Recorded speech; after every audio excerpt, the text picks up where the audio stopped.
الحمد لله رب العالمين، والصلاة والسلام على سيد المرسلين. أما بعد، أعوذ بالله من الشيطان الرجيم. بسم الله الرحمن الرحيم. وما أرسلناك إلا رحمة للعالمين. وقال في موضع آخر: وجعل بينكم مودة ورحمة. وقال في موضع آخر: هن لباس لكم وأنتم لباس لهن. صدق الله العظيم. إن الله وملائكته يصلون على النبي يا أيها الذين آمنوا صلوا عليه وسلموا تسلیما. درود پاک پڑھ لیجیے. اللہم صلی علی محمد وعلی آل محمد کما صلیت علی ابراہیم وعلی آل ابراہیم انک حمید مجید. اللہم بارک علی محمد وعلی آل محمد کما بارکت علی ابراہیم وعلی آل ابراہیم انک حمید مجید. محترم حاضرین جمعہ، قابل قدر بزرگوں، میرے نوجوان دوستوں، پیارے بھائیوں، گھروں کے اندر بیٹھی سن رہی میری مقدس مائیں اور بہنیں،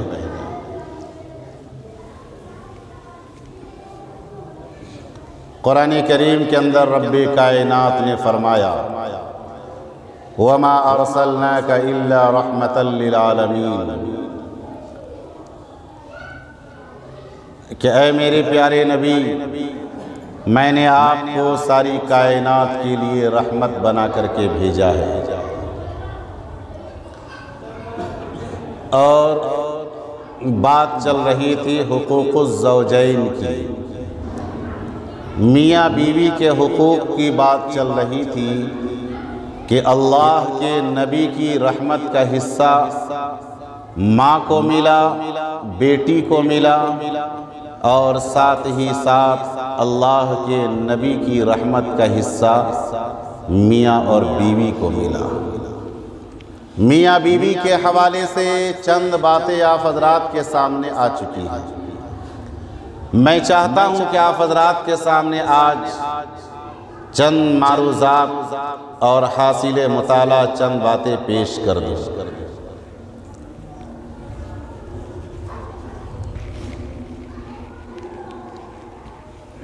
حقوق چاہے کسی کے بھی ہوں، ان کا ادا کرنا واجب ہے.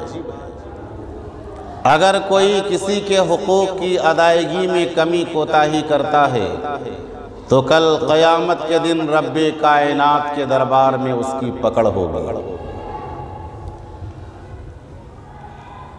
جتنے سارے حقوق ہیں، ان سارے حقوق میں میاں بیوی کے حقوق ایک اہمیت کا درجہ رکھتے ہیں. آج بات کیا ہے کہ نہ شوہر بیوی کے حقوق کو ادا کر رہے ہیں، نہ بیوی شوہر کے حقوق کو ادا کر رہی ہے کما حقہ، جیسا کہ حق ہے ادا کرنے کا ویسا ادا نہیں ہو پا رہا ہے. کما حقہ ادا کرنے کو شریعت اسلام نے حکم دیا ہے.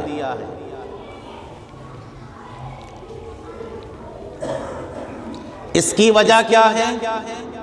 اس کی وجہ یہ ہے، پہلی بات تو یہ ہے کہ میاں بیوی پر دھیان نہیں دے رہا ہے، بیوی شوہر پر دھیان نہیں دے رہی ہے.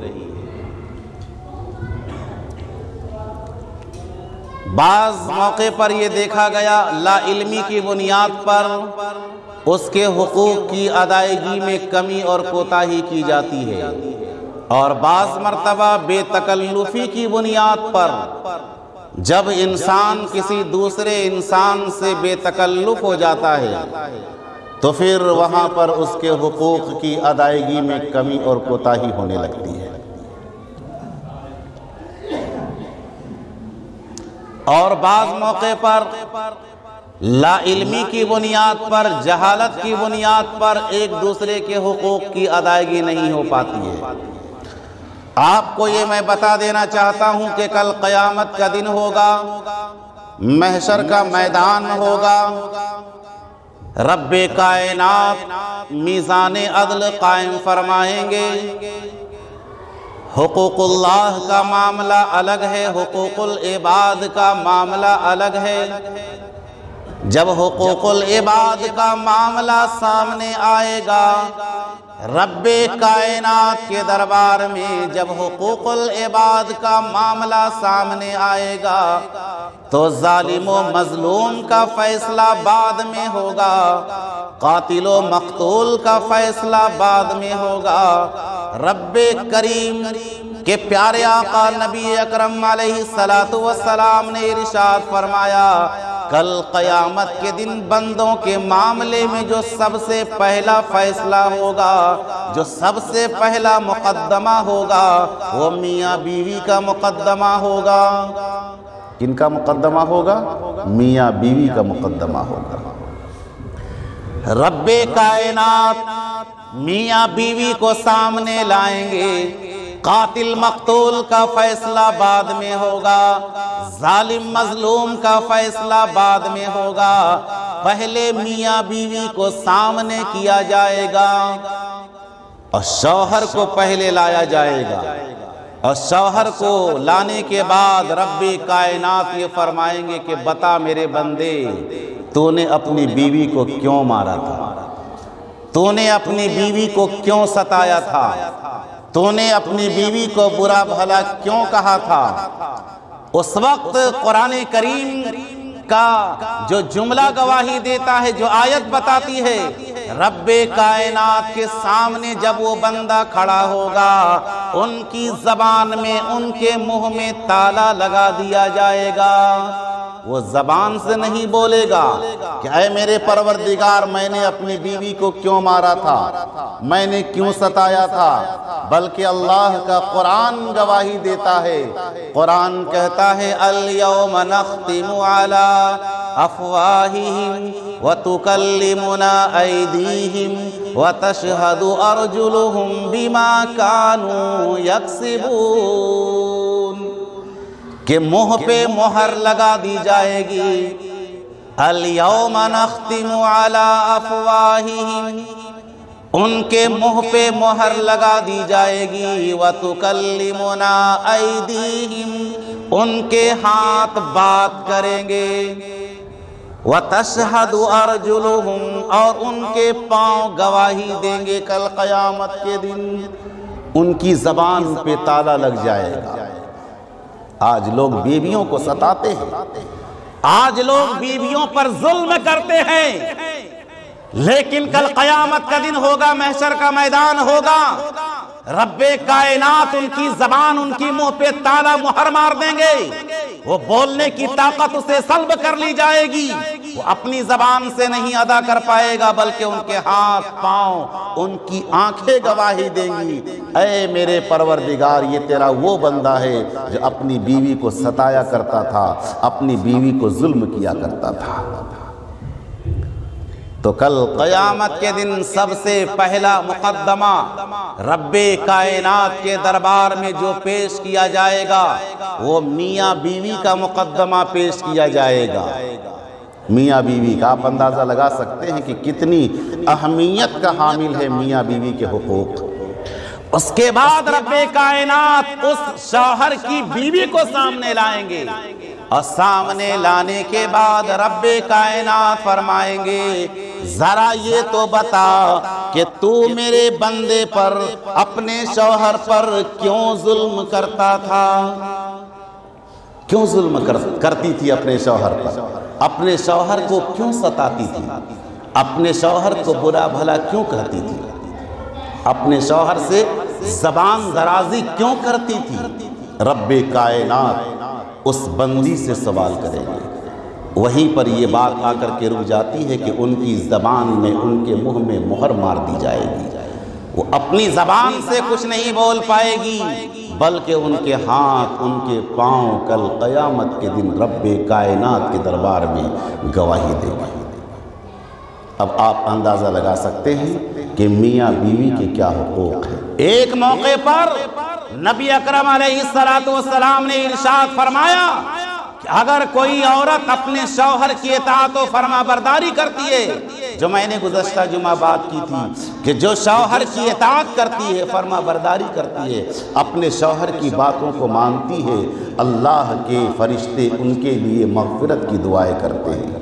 آسمان پہ چاند اور سورج ان کے لیے مغفرت کی دعائیں کرتے ہیں، زمین کے ذرات ان کے لیے مغفرت کی دعائیں کرتے ہیں، سمندر کی مچھلیاں ان کے لیے مغفرت کی دعائیں کرتی ہے۔ اور اگر کوئی مرد، کوئی شوہر اپنی بیوی کی باتوں کو مان لیتا ہے، اس کے دل کو نہیں دکھاتا ہے، ان کے تقاضے کو پورا کرتا ہے، ان کے جائز معاملات میں ان کا ساتھ دیتا ہے، اگر وہ اپنے شوہر پر ظلم کرتی ہے، اپنے شوہر کو برا بھلا کہتی ہے، تو آقا نے فرمایا اس تحمل اور بردباری اور صبر کرنے کی وجہ سے اللہ تبارک و تعالیٰ اسے بہترین اجر عنایت فرماتے ہیں، اور موقع مل جائے تو رب کائنات اسے وقت کا ولی بنا دیتے ہیں، وقت کا ولی بنا دیتے ہیں۔ آئیے میں آپ کو بتا دینا چاہتا ہوں، آپ نے نام سنا ہوگا خواجہ ابو الحسن خرقانی، جو بہت بڑے اللہ کے ولی گزرے ہیں۔ ان سے ملاقات کے لیے 1000 میل کا سفر کر کے ایک شخص بیعت ہونے کے لیے آیا۔ 1000 میل کا سفر طے کر کے ایک شخص بیعت ہونے کے لیے آیا۔ جیسے ہی ان کے گھر کے دروازے پر آیا، باہر سے آواز لگائی گئی، اندر سے آواز آئی، کون؟ اس نے کہا آنے والے مہمان نے کہ میں حضرت سے ملاقات کرنے کے لیے آیا ہوں، میں حضرت خواجہ ابو الحسن خرقانی سے ملاقات کرنے کے لیے آیا ہوں، اور ان سے بیعت ہونے کے لیے آیا ہوں، ان سے بیعت ہونے کے لیے آیا ہوں۔ اب اندر سے اہلیہ محترمہ ہاؤس وائف کیا جواب دیتی ہے؟ تجھے کوئی اور ولی نہیں ملا، تجھے کوئی اور اللہ کا نیک بندہ نہیں ملا، تجھے کوئی اور پیر نہیں ملا کہ جو تم میرے شوہر کے پاس آیا ہے ولایت کا درجہ حاصل کرنے کے لیے، یا بیعت قبول کرنے کے لیے آیا ہے تو میرے شوہر کے پاس۔ اب اپنے شوہر کی جلی کٹی ساری باتیں پیش کرتے کہ میرا شوہر ایسا ہے، میرا شوہر ایسا ہے، یہ ایسا کرتا ہے، یہ ساری باتیں پیش کر دی۔ گرمی آپ لوگوں میں لگ رہی کیا؟ آپ لوگ نہیں لگ رہی؟ تو مجھے کیوں لگ رہی؟ سمجھ میں نہیں آ رہا، تھوڑا پنکھا چلا دیجیے گا۔ پتہ نہیں گزشتہ جمعہ بھی کافی گرمی لگ رہی تھی، بس یہی صرف کافی۔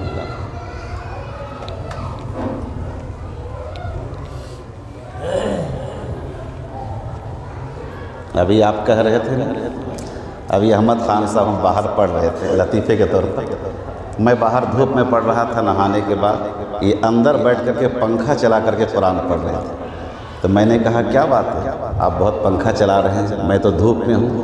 یہ فرما رہے کہ آپ کا خون پانی ہے۔ اب سمجھ میں آیا میرا خون پانی ہے، گرم ہے، باہر کیف مذاق کر رہا تھا۔ تو حضرت خواجہ ابو الحسن خرقانی کے دروازے پر ایک اللہ کا نیک بندہ آیا، بیعت کرنے کے لیے آیا، بیعت و ارشاد کے لیے آتا ہے۔ اس وقت ان کی اہلیہ محترمہ اندر سے آواز لگاتی ہے کہ آپ کو کوئی اور پیر نہیں ملا، آپ کو اور کوئی اللہ کا ولی نہیں ملا جو آپ میرے شوہر کے پاس آئے ہیں۔ جلی کٹی اپنے شوہر کی ساری باتوں کو پیش کر دیا۔ اب بیچارہ وہ بہت امید لے کر کے آیا تھا کہ میں خواجہ ابو الحسن خرقانی سے جاؤں گا اور ان سے بیعت ہو جاؤں گا۔ یہ جب باتیں ان کے کان تک آئی تو انسان ہے بدگمان ہو جاتا ہے کہ باہر تو پیر بنا ہوا ہے اور گھر کا معاملہ تو بالکل الگ ہے۔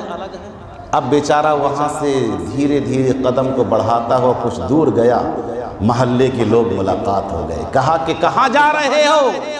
کہا کہ میں تو ملاقات کے لیے آیا تھا خواجہ ابو الحسن خرقانی سے، اور ان سے بیعت ہونے کے لیے آیا تھا، لیکن ان کی اہلیہ محترمہ نے اپنے پیارے شوہر کے متعلق ایسی بات کہہ ڈالی کہ میں بدگماں ہو گیا۔ وہ پیر کے لائق تو نہیں معلوم ہوتا ہے، لیکن گاؤں والے تو پیر مانتے تھے۔ آپ کتنوں بڑے پیر بن جائیں گے، بیوی آپ کو پیر نہیں مانے گی، بیوی آپ کو پیر نہیں مانے گی۔ ایک اللہ کے ولی تھے، ان کو پورا علاقہ پیر مانتا تھا، پورا علاقہ پیر مانتا تھا۔ ایک دن وہ آسمان میں اڑنے لگا، ایک دن وہ پیر صاحب آسمان پہ اڑنے لگا۔ جب آسمان پہ اڑنے لگا تو ان کی بیوی نے دیکھا دور سے کہ یہ کون اللہ کا ولی ہے بھائی، آسمان پہ اڑ رہا ہے۔ تو وہ بیچارے پیر صاحب اڑ کر کے گھر آئے، ان کی اہلیہ نے کہا کہ آج آپ نے دیکھا آسمان پہ ایک پیر اڑ رہا تھا۔ تو شوہر نے کیا کہا کہ کوئی پیر نہیں تھا، میں اڑ رہا تھا۔ کیا کہا کہ میں اڑ رہا تھا۔ بیوی کیا کہتی، دیکھیں نقص بیوی کیسا نکالتی ہے، وہ اسی لیے آپ ٹیڑھا اڑ رہے تھے۔ دیکھیے بیوی سے کوئی نہیں سکتا ہے، بیچارہ اڑ رہا تھا لیکن پھر کیا کہہ دیا، وہ اسی لیے آپ ٹیڑھا اڑ رہے تھے، نقص نکالا کہ نہیں۔ یہ ہماری گھر کی بیویاں بیٹیوں کا حال ہے کہ اپنے شوہر کے ذرا معاملات میں نقص نکالتی ہیں، باہر کہے۔ لیکن محلے والے تو ان کی ولایت سے واقف تھے، کہا کہ نہیں وہ اللہ کے نیک بندے ہیں۔ اب گھر میں ہر گھر میں کچھ نہ کچھ معاملہ ہوتا ہے، وہ بات الگ ہے، لیکن وہ اللہ کے ولی ہیں۔ اب کچھ دور وہ نکل گئے اللہ کا نیک بندہ، اپنے خواجہ ابو الحسن خرقانی کے ملاقات کے لیے تلاش کرتے کرتے جنگل کو گئے۔ جب جنگل کو گئے تو کیا دیکھتے ہیں کہ حضرت خواجہ ابو الحسن خرقانی رحمت اللہ علیہ شیر پر سوار ہو کر کے آ رہے ہیں۔ سبحان اللہ، شیر پر سوار ہو کر کے آ رہے ہیں، اور شیر پر جب سوار تھے ان کے ہاتھ میں جو شیر کو ہانکنے کے لیے، شیر کو تیز دوڑانے کے لیے ان کے ہاتھ میں کوئی لاٹھی ڈنٹا نہیں تھا، بلکہ ایک زہریلا کالا ناگ تھا جس سے وہ شیر کو ہانک رہا تھا، جس سے وہ شیر کو ہانک رہا تھا۔ اب انہیں پہلے یہ انکشاف ہو چکا تھا، حضرت خواجہ ابو الحسن خرقانی کے دل میں یہ پہلے بات آ چکی تھی، انکشاف ہو چکا تھا، الہام ہو چکا تھا کہ میری بیوی نے میرے مرید کو ایسی بات کہی ہے۔ قریب لائے، کہا گھبراؤ مت، یہ میرا تابع ہے، یہ شیر، یہ کالا ناگ میرا تابع ہے۔ اور تابع کیوں بنا بتاؤں؟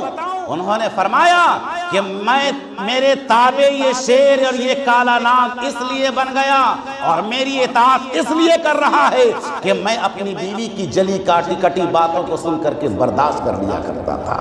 جب میں نے ان باتوں کو برداشت کر لیا تو رب کائنات نے مجھے یہ مقام دے دیا کہ آج شیر اور سانپ میری اطاعت اور فرما برداری کرنے پر مجبور ہو چکا ہے۔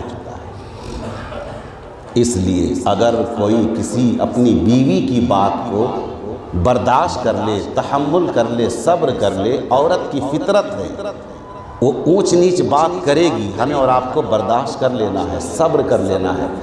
اسی لیے اللہ تبارک و تعالیٰ نے کے لاڈلے نبی نے فرمایا کہ عورت کو اللہ تبارک و تعالیٰ نے نہ سر سے پیدا کیا نہ پاؤں سے پیدا کیا۔ اگر سر سے پیدا کر دیتا تو وہ ہمیشہ سر پہ بیٹھنے کے لیے تیار رہتی، اور اگر پاؤں سے پیدا کر دیتا رب کائنات عورتوں کو تو ہمیشہ مرد اپنی بیوی کو جوتی سمیت رکھا کرتا اور اسے جوتیوں سے مارا کرتا۔ رب کائنات کتنا رحیم و کریم ذات ہے کہ عورت کو رب کائنات نے حضرت آدم علیہ السلام کی بائیں پسلی سے پیدا کیا، اور فرمایا رب کائنات کے پیغمبر نے فرمایا کہ نہ عورت کو سر پہ بیٹھایا جائے نہ اس کو جوتی نیچے رکھا جائے، بلکہ اسے سینے سے لگایا جائے۔ سبحان اللہ، اسے سینے سے لگایا جائے۔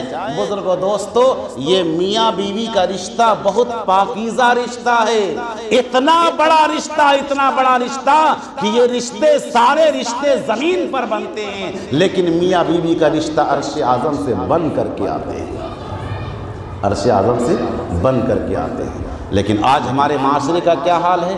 نہ شوہر بیوی کے حق کو ادا کر رہا ہے، نہ بیوی شوہر کے حقوق کو ادا کر رہی ہے۔ لا علمی کی بنیاد پر، جہالت کی بنیاد پر ایک دوسرے کا خیال نہیں کرتے، اس لیے کتابوں کا مطالعہ کیا جائے، مرد بھی کتاب پڑھیں، عورتیں بھی کتاب پڑھیں، اور جو میاں بیوی کے حقوق ہیں انہیں پڑھا جائے اور پڑھ کر کے اس پر عمل کیا جائے۔ آج عورتیں اپنے اپنے شوہروں کو ناراض کر کے بیٹھی ہیں اور راتوں کو عبادت کر رہی ہیں، تسبیح گن رہی ہیں، لیکن اسے یہ نہیں پتا کہ جو میں اپنے شوہر کو ناراض کر کے بستر الگ کر کے اللہ کے سامنے رو رہی ہوں، گڑ گڑا رہی ہوں، اللہ کے لاڈلے نبی نے فرمایا تیری عبادت تیرے منہ پر مار دی جائے گی، اور رات بھر فرشتوں کی لعنت برستی ہے۔ اور ایک موقع پر تو اللہ کے لاڈلے نبی نے یہاں تک کہ فرمایا کہ اگر کسی عورت کا شوہر ناراض ہے، اگر کسی عورت کا شوہر ناراض ہے تو آسمان میں، جنت میں جو حور ہیں، حور عین جسے کہا جاتا ہے، جو جنت میں حور عین ہے، وہ حور عین اس عورت کے لیے بد دعائیں کرتی ہے۔ جو جنت کی حسین حور ہے اس عورت کے لیے بد دعائیں کرتی ہے، اور حور کہتی ہے کہ تو نے اچھا نہیں کیا، یہ تیرے پاس تو 10 20 50 سال رہنے والا ہے، لیکن جیسے ہی انتقال کرے گا یہ ہم سے ملاقات کرنے کے لیے آ جائے گا، یہ تو میرے پاس رہنے کے لیے آنے والا ہے، تو اسے کیوں ستاتی ہے؟ جنت کی حوریں ان کے لیے لعنت برساتی ہیں کہ ایسا مت کرو، ایسا مت کرو، ایسا مت کرو۔ اس لیے میاں بیوی آپس میں پیار محبت سے رہیں، ایک دوسرے کے حقوق کا خیال کریں، ایک دوسرے اگر کوئی بیمار ہو جائیں آپ ان کے لیے تڑپ جائیں، وہ آپ کے لیے تڑپ جائیں، اور اپنی بیوی پر کبھی غصہ نہ کرے۔ جب بھی باہر سے گھر آئیں سنتوں بھری زندگی گزارے۔ آج ہمارے معاشرے کا کیا حال ہے؟ کاروبار میں نقصان ہو گیا، باہر میں کوئی معاملہ آ گیا تو سارا ٹینشن لے کر کے گھر میں آتے ہیں۔ بیچاری اہلیہ محترمہ گھر میں کھانا بہترین بنا کر کے دسترخوان سجا کر کے انتظار کر رہی ہیں کہ میرا شوہر آئے گا اور میرے ساتھ بیٹھ کر کے کھانا کھائے گا، لیکن وہ 1000 ٹینشن لے کر کے گھر آیا ہوا ہے۔ علماء فرماتے ہیں کہ جب آفس سے اپنے کاروبار سے نکلو تو وہاں کا سارا ٹینشن وہی تالا بند کر کے آؤ، اور گھر آؤ اچھے موڈ میں آؤ، اچھے موڈ میں آؤ۔ لیکن ہمارے معاشرے کا کیا حال ہے کہ باہر کا سارا ٹینشن گھر میں لے کر کے آتے ہیں، حتیٰ کہ لاڈلے نبی پاک علیہ السلام نے ارشاد فرمایا کہ جب گھر کے اندر آؤ تو مسکراتا چہرہ لے کر کے آؤ، مسکراتا چہرہ لے۔ اللہ کا شکر ہے میں جب بھی گھر جاتا ہوں مسکراتے ہوئے جاتا ہوں، اس لیے کہ میرے پاس یہ حدیث ہے، اللہ کے لاڈلے نبی نے ارشاد فرمایا کہ جو عورت اپنے شوہر کو دیکھ کر کے مسکرا جائے اور جو مرد اپنی بیوی کو دیکھ کر کے مسکرا جائے، ان دونوں کے مسکراہٹ کو دیکھ کر کے رب کائنات مسکرا جاتے ہیں۔ سبحان اللہ۔ تو جب دونوں میاں بیوی کے مسکراہٹ کو دیکھ کر کے رب کائنات مسکرائیں گے تو کیوں ہم یہاں کا ٹینشن لے کر کے جائیں گے گھر؟ کیوں آپ اپنے کاروبار کا ٹینشن لے کر کے جائیں گے گھر؟ بالکل ٹینشن فری ہو کر کے جائیے۔ اگر ٹینشن فری رہیں گے تب شوگر فری رہیں گے۔ آج شوگر کیوں ہو رہا ہے لوگوں کو؟ آپ نے کبھی غور کیا؟ شوگر کی سب سے بڑی وجہ ہے انسان کا ٹینشن۔ آپ ٹینشن فری رہیں گے شوگر فری رہیں گے۔ باہر کیسے؟ تو گھر جب جائیں سنتوں بھرا عمل یہ ہے کہ جب گھر داخل ہوں مسکراتے ہوئے آپ گھر جائیں۔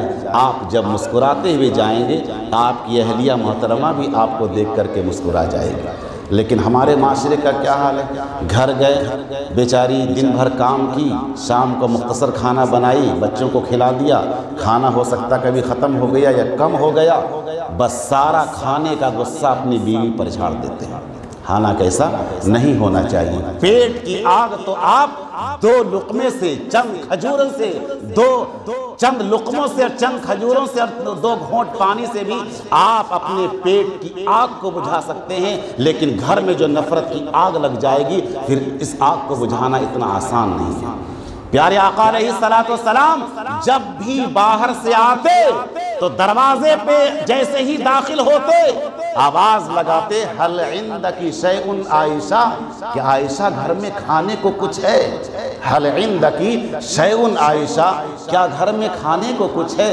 حضرت ام عائشہ رضی اللہ تعالیٰ عنہ فرماتی ہیں کہ میرے پیارے آقا گھر میں جو کچھ تھا میں نے اللہ کے راستے میں صدقہ کر دیا، گھر میں کھانے کو کچھ نہیں ہے۔ آقا فرماتے ہیں کہ عائشہ پریشان نہ ہو، محمد مصطفیٰ نے روزے کی نیت کر لی ہے۔ سبحان اللہ، محمد مصطفیٰ نے روزے کی نیت کر لی ہے۔ تو جب یہ معاملات ہوں گے گھر کے اندر خوشی کا ماحول پیدا ہوگا، گھر کے اندر رحمتیں برکتیں نازل ہوں گی۔ ایک دسترخوان میں بیٹھ کر کے میاں بیوی کھائیں، لیکن اتنا یہ فتنے کا دور آ چکا ہے کہ اگر میاں بیوی ایک ساتھ دسترخوان میں بیٹھ کر کے کھائیں گے تو سب سے پہلے کسے ہضم نہیں ہوگا؟ ساس سسر کو، یعنی ماں باپ کو ہضم نہیں ہوگا۔ اسے یہ نہیں پتا کہ پیارے نبی کی سنت ادا کی جا رہی ہے۔ پیارے نبی کی سنت یہ ہے کہ میاں بیوی ایک دسترخوان میں بیٹھ کر کے کھانا کھائے۔ نبی اکرم علیہ السلام حضرت اماں عائشہ رضی اللہ تعالیٰ عنہ سے ایک ساتھ ایک دسترخوان میں بیٹھ کر کے کھایا کرتے تھے، اور جب کھانے میں بیٹھ جاتے تو حضرت عائشہ رضی اللہ تعالیٰ عنہ گوشت کو اٹھاتی اور گوشت کو اٹھا کر کے کھا لیتی اور ہڈیوں کو دسترخوان میں جمع کر دیتی تھی، دسترخوان میں جمع کر دیتی تھی۔ اتنے میں نبی پاک علیہ السلام ان ہڈیوں کو اٹھا کر کے چوس لیتے تھے۔ اللہ اکبر، کیا محبت ہوگی، کیا سنت و بھری زندگی ہوگی۔ نبی پاک علیہ السلام اپنی پیاری بیوی حضرت اماں عائشہ رضی اللہ تعالی عنہا کے کھائے ہوئے ہڈی کو اٹھا کر کے چوسنے لگتے۔ اس وقت حضرت اماں عائشہ فرماتی کہ او میرے پیارے آقا، آپ یہ کیا کر رہے ہیں؟ اچھا نہیں معلوم ہو رہا ہے۔ اس وقت نبی پاک علیہ السلام فرماتے کہ میری عائشہ، میں اس لیے ایسا کرتا ہوں تاکہ تیرے روح کو، تیرے دل کو سکون پہنچ جائے، تاکہ تیرے دل کو سکون پہنچ جائے۔ آج اگر کوئی مرد جمعہ کے بعد جائیں اور جا کر کے اپنی بیوی کے ساتھ بیٹھ کر کے کھا لیں یا اس کا جھوٹا کھا لیں، پھر دیکھیے آپ کی امی جان اور ابو جان کیسے ڈینجر بھری نگاہ سے دیکھیں گے۔ حالانکہ ایسا نہیں ہونا چاہیے، غلط ہے، یہ شریعت اسلام کے خلاف ہے۔ نبی پاک علیہ السلام ایک موقع پر گھر آئے، حضرت اماں عائشہ رضی اللہ تعالیٰ عنہ گلاس میں لے کر کے پانی پی رہی تھی۔ آقا نے آواز لگائی، حمیرہ۔ آقا کا نام، آقا نے کیا کہا؟ حمیرہ، جبکہ آپ کی بیوی حضرت اماں عائشہ کا نام کیا تھا؟ عائشہ صدیقہ، لیکن کیا کہا؟ حمیرہ، پیار سے۔ اگر آپ پیار سے اپنی بیوی کو کوئی دوسرا نام رکھ کے تو دیکھیے، پھر گھر میں دیکھیے، یہ سب حالات ہے، بالکل دیکھا ہوا ہے۔ آپ اگر اپنی بیوی کا نام پنکی ہے تو پنکی کا کیا مطلب ہوتا ہے؟ پنک سے ہے پنکی، پنک کے معنی گلاب کی کلر، پنکی گلابی کلر۔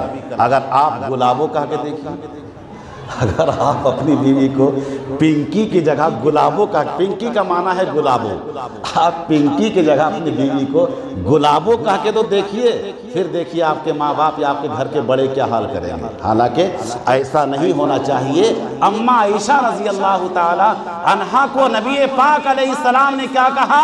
حمیرہ، حمیرہ۔ حمیرہ احمر سے، حمر سے مشتق ہے، جس کے معنی گوری، خوبصورت۔ حضرت اماں عائشہ رضی اللہ تعالیٰ عنہ پانی پی رہی تھی، کہا کہ میری عائشہ ذرا تھوڑا سا پانی میرے لیے بھی چھوڑ دینا۔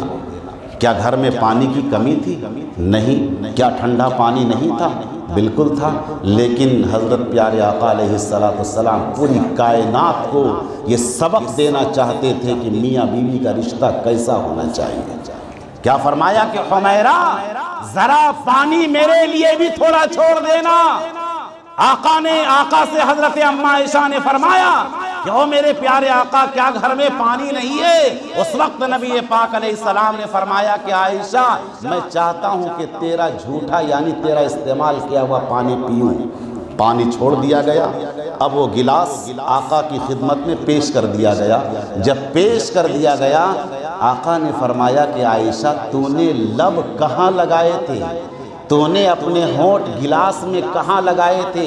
حضرت اماں عائشہ نے بتایا کہ میں نے گلاس میں ہونٹ یہاں لگایا۔ نبی پاک علیہ السلام نے گلاس کو گھمایا اور جہاں پر حضرت اماں عائشہ رضی اللہ تعالی عنہا نے اپنے لب کو لگایا تھا، وہیں پر نبی پاک علیہ السلام اپنے لب کو لگا کر کے پانی پینے لگے اور فرمایا کہ میری عائشہ میں اس لیے ایسا کرتا ہوں تاکہ تیرے دل کو سکون مل جائے، تاکہ تیرے دل کو سکون مل جائے۔ بزرگوں دوستو، تو یہ سب عمل کرے ہم اور آپ، انشاءاللہ آپ کے گھر کے اندر نفرتیں نہیں آئیں گی، محبتیں بڑھتی چلی جائیں گی، گھر کا ماحول پاکیزہ ہو جائے گا، گھر کا ماحول جنت نما بن جائے گا۔ یہ سب کام ہم نہیں کر رہے ہیں، اسی لیے آج میاں بیوی میں اختلاف ہو رہا ہے، گھر گھر میں اختلاف ہو رہا ہے۔ سنتوں بھری زندگی اپنے گھر میں لائیں اور ہر ایک کے حقوق کو ادا کرنے کی فکر کریں۔ اللہ تبارک و تعالی ہمیں اور آپ کو ان سب باتوں پر عمل کرنے کی توفیق عطا فرمائے۔